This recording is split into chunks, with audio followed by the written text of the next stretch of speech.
பற்றினேன் உன் பாதத்தை வெற்றியை தரும் செந்தூர் வேளவா நெய்யே துணை. அற்புத கீர்த்தி வேண்டேன், ஆனந்த வாழ்க்கை வேண்டேன், நற்பொருள் கொள்தல் வேண்டேன், நலமெல்லாம் பெருக வேண்டேன், கற்பகமூர்த்தி தெய்வ களஞ்சிய திருக்கை சென்று பொற்பாதம் பணிந்து பாரீர் பொய்யில்லை கண்ட உண்மை. நம் ஜோதிட சொந்தங்கள் அனைவருக்கும் வணக்கம். இது ஸ்ரீ செந்தூரா ஜோதிடம். வாழிய நலம், வாழ்க வளமுடன், வளர்க நிறைவுடன். நமது ஸ்ரீ செந்தூரா ஜோதிடம் யூடியூப் சேனலில் ஆன்மீக தகவல்கள், யோகங்கள் அப்படிங்கிற தலைப்பில் நிறைய விஷயங்கள் பார்த்துட்டு வரோம். அந்த வகையில் யோகங்கள்ங்கிற தலைப்பில் சந்திராதி யோகம், ஒரு ஜாதகத்தில் என்னென்ன மாதிரி யோகங்கள் இருக்கும், அது எப்பப்போ வேலை செய்யும், அதே மாதிரி பஞ்சமகா புருஷால் யோகங்கள் தலைப்பில் புதன் பகவான் தரும் பத்திர யோகம், செவ்வாய் பகவான் தரும் ருசக யோகம், குரு பகவான் அருளும் மாளவி ஹம்ச யோகம், சுக்கிர பகவான் அருளும் மாளவி யோகம், இந்த வகையில் பார்த்துட்டு வரோம். இப்போ நம்ம இன்றைக்கி பார்க்க போகிற யோகம் சனி பகவான். சனி பகவான் சொன்னோன்னே எல்லாருக்குமே கொஞ்சம் பயமும் கலந்த ஒரு மரியாதை வரும். ஏன் அப்படின்னா ஏழரை சனி, அஷ்டம சனி, கண்டக சனி, மங்கு சனி, பொங்கு சனி அப்படின்னு நிறையா விஷயங்கள் சனி பகவானை பற்றி பயப்படுறோம். பட் நம்ம செஞ்ச கர்ம வினைகளுக்கு ஏற்பதான் அவங்க பலாபலனை தருவார்களே தவிர அவர்களுக்கென்று தனிப்பட்ட வெறுப்பு எதுவும் இல்லை அப்படிங்கிறத இங்கே முதல்ல கோடிட்டு காமிச்சுக்கிறேன். அப்போ சனி பகவான், நவகிரகங்களில் ஈஸ்வரன் பட்டம் பெற்ற சனி பகவான் அருளும் சசயோகத்தை பற்றி இந்த பதிவு. சசயோகம் அப்படிங்கும்போது சனி பகவான் அப்படின்னாலே நீதிமான் அப்படிங்கிற ஒரு விஷயத்தை முதல்ல ஞாபகம் வச்சுக்கோங்க. ஸோ அப்போது அந்த சசயோகம் வரும்போது ஒரு ஜாதகத்தில் உங்கள் லக்னத்திற்கு தொட்டு 1, 4, 7, 10 ஆகிய இடங்களில் சனி பகவான் ஆட்சி அல்லது உச்சம் பெற்று அமரும்போது சசயோகம்ங்கிற அமைப்பு ஏற்படும். லக்னம்ங்கிறது அந்த லான்னு இருக்கும், அதை தொட்டு எண்ணணும்.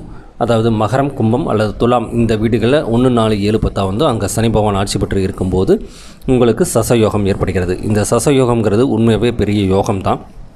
நம்ம எப்படி மற்ற செவ்வாய் பகவான், குரு பகவான், புதன் பகவான், சுக்கிர பகவான் தரும் யோகங்களுக்கு குறைவில்லாத அளவு செல்வமும் செல்வாக்கும் வசதியான வாழ்க்கையும் அதிகாரம் சொன்னிங்கன்னா நம்ம நார்மலாக வந்து விஓஓ இல்லைங்க, ஜட்ஜு அந்த மாதிரி போஸ்டிங் கூட கொடுப்பார். ஹையர் அஃபீஷியல்ஸ் வரைக்கும் கொடுப்பார்.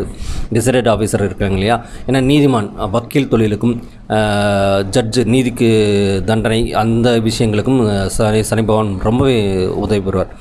ஆனால் என் ஜாதகத்தில் யோகம் இருக்கும்போது யோக பங்கமாகாமல் இருக்கணும். நான் மறுபடியும் சொல்லுவேன், விதி இருக்கும்போது விதி விலக்குகளும் இருக்குது. ஸோ சில பேர் கமெண்டில் கேட்டிருந்தாங்க, இல்லை ஃபோன் பண்ணி கேட்டிருந்தாங்க, என்னோடய ஜாதகத்தில் நீங்கள் சொல்கிற மாதிரி 1, 4, 7, 10 குரு பகவான் இருக்கிறார், நானும் பெரிய வசதி வாய்ப்பு வாழலையே அப்படின்னு கேட்டிருந்தாங்க. ஸோ அதுக்கான திசைகளும் வரணும், மற்ற ஆஸ்பெக்ட்ஸும் வரணும். நம்ம வந்து ஒரு ஒரு யோகத்தில் எவ்வளோ ஷார்ட் அண்ட் ஸ்வீட்டாக கொடுக்கணுமோ அதுக்காக கொடுத்துட்ருக்குறேன். இந்த இடங்களில் இருக்கும்போது அந்த யோகம் இருக்கும். அதுக்கான கால அவகாசமோடு அந்த யோகா திசை நடக்கும்போது கண்டிப்பாக அவங்க வந்து ரொம்ப பரிணிப்பாங்க. இப்போ விபரீத ராஜயோகம் போது திடீர்னு ஓவர் நைட்டில் ஒரு மல்டி ஸ்டார் ஆகிறாங்க இல்லைங்களா. ஸோ அந்த மாதிரி இந்த யோகங்கள்லாம் வந்து கண்டிப்பாக வேலை செய்யும்.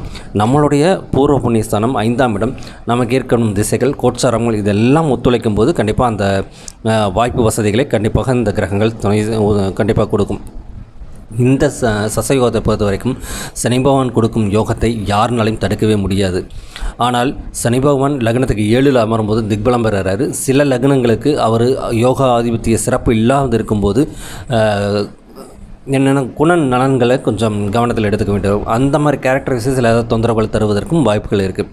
மறுபடியும் சொல்கிறது தான், யோகங்கள் இருக்கும், தோஷங்களும் இருக்கும் ஒரு ஜாதகத்தில்.